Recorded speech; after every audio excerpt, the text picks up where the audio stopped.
Here's the truth. Most people don't stay broke because they don't work hard. They stay broke because of invisible habits. Little everyday patterns that quietly chip away at their wealth year after year. And in 2025, with inflation, higher borrowing costs, and economic uncertainty in Canada, these bad money habits are even more dangerous. So in today's video, we are going to break down 9 money habits that are keeping millions of Canadians stuck, and more importantly, how to fix each one. And I'm not just going to give you theory, I'm going to give you real numbers, examples, and practical solutions you can apply starting today. Let's get into it. Living paycheck to paycheck. So let's start with the big one. In a recent CPA Canada survey, 52% of Canadians say they are living paycheck to paycheck. Another study from the Angus Reid Institute found that 1 in 3 Canadians are struggling to cover basic expenses each month. This is a dangerous position because the moment an unexpected cost hit, a medical bill, a car repair, a job loss, there's no buffer. You are forced to rely on credit, which leads to debt spirals. I've seen people earning $100,000 a year still stuck living paycheck to paycheck because their lifestyle inflated right alongside their income. The fix is simple but powerful. Pay yourself first. Set up an automatic transfer of even 5 to 10% of your pay into a separate savings or investment account the day you get paid. This creates a financial cushion over time. Even starting with $100 to $200 a month builds discipline. And that's the foundation of wealth. Habit number 2, relying on credit cards or daily expenses. Credit cards are useful tools if you are the one controlling them, but for many Canadians, it's the other way around. According to Equifax Canada, the average credit card balance in Canada reached $4,200 in 2024, and balances are rising faster than incomes. With interest rates around 19 to 21%, carrying a balance turns that $4,200 into thousands in interest over time.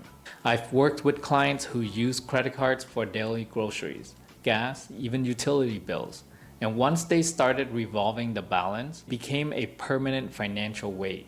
The fix: use credit cards like debit cards with perks. Only spend what you can pay off in full each month. And if you are carrying debt, prioritize paying it off with the avalanche method. Tackle the highest interest first, or the snowball method. Start with the smallest balance to build momentum. Credit cards can build your credit or bury you in debt. It all depends on how you use them. Habit number 3, no emergency fund. Unexpected expenses are not rare. They are guaranteed. A 2024 Manulife survey found that 35% of Canadians have less than $1,000 in emergency savings, and 25% have nothing at all. I remember working with a couple who had just bought their first condo. 2 months in, the building's water heater failed. $3,500 repair bill.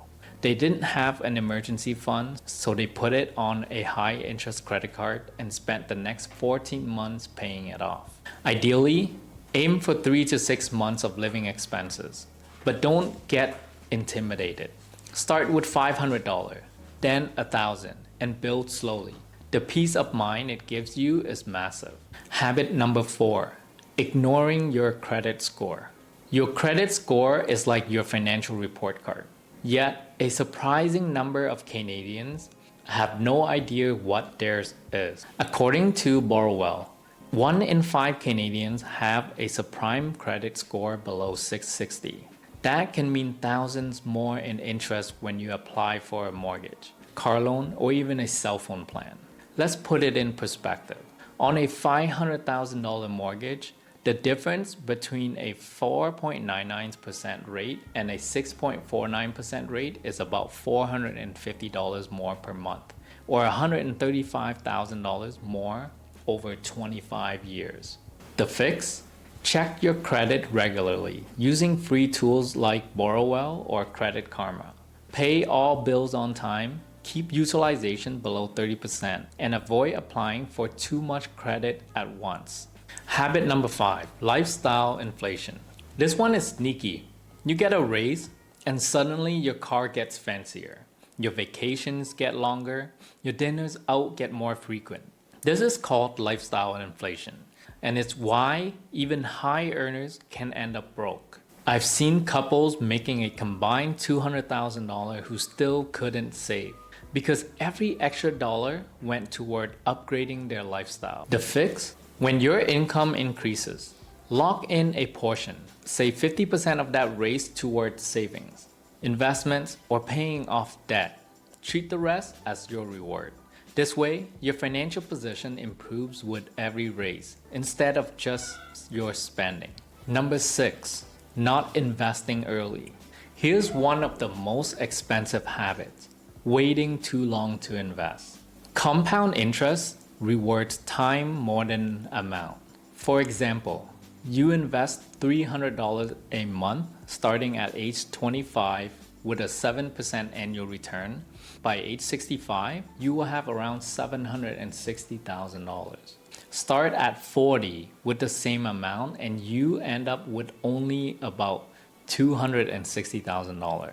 That's a $500,000 difference just because of time. In Canada, TFSA and RSPs are incredibly powerful, but only if you use them. Even if all you do is buy a simple index ETF every month, the key is consistency and patience. Habit number 7, not tracking spending. When I ask people, how much did you spend last month? Most can't give me an accurate number. Yet when they start tracking, they find leaks everywhere.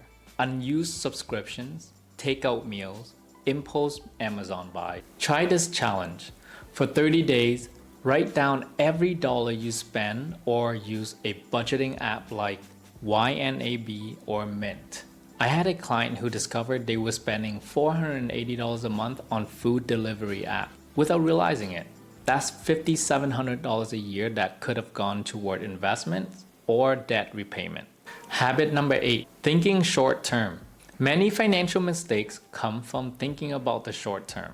Example, buying a car that eats 40% of your monthly take-home pay because you want the image.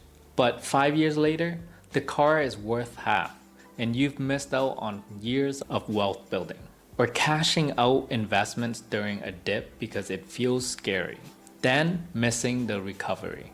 Long-term thinkers focus on financial independence, not instant gratification. Ask yourself, will this decision make my future self stronger or weaker? Habit 9, avoiding financial education. Money is a language, and if you don't learn it, you are always at a disadvantage. Most schools in Canada still don't teach practical personal finance. So if you don't take charge yourself, you are essentially playing a game where the banks know the rules and you don't. Wealthy people read books like The Millionaire Next Door, follow trusted financial channels, and constantly learn. Even 15 minutes a day compounds massively over the years. If you have recognized yourself in even a few of these habits, don't worry, you're not alone. But the first step to change is awareness. If you are getting value out of this, hit that like button and subscribe. It really helps the channel grow and get this information out to more Canadians. And drop a comment. If you ever had one of these habits sneak up on you, let's be real, we all have at some point. Bad money habits are like leaks in a bucket. If you don't plug them, it doesn't matter how much water you pour in. You'll never fill it. Start with one habit, fix it, and move to the next. Over time, the difference in your financial life will be night and day. Thanks for watching. I'm Thuc, your money guy. And remember, financial freedom isn't about luck. It's about intentional choices. See you in the next video.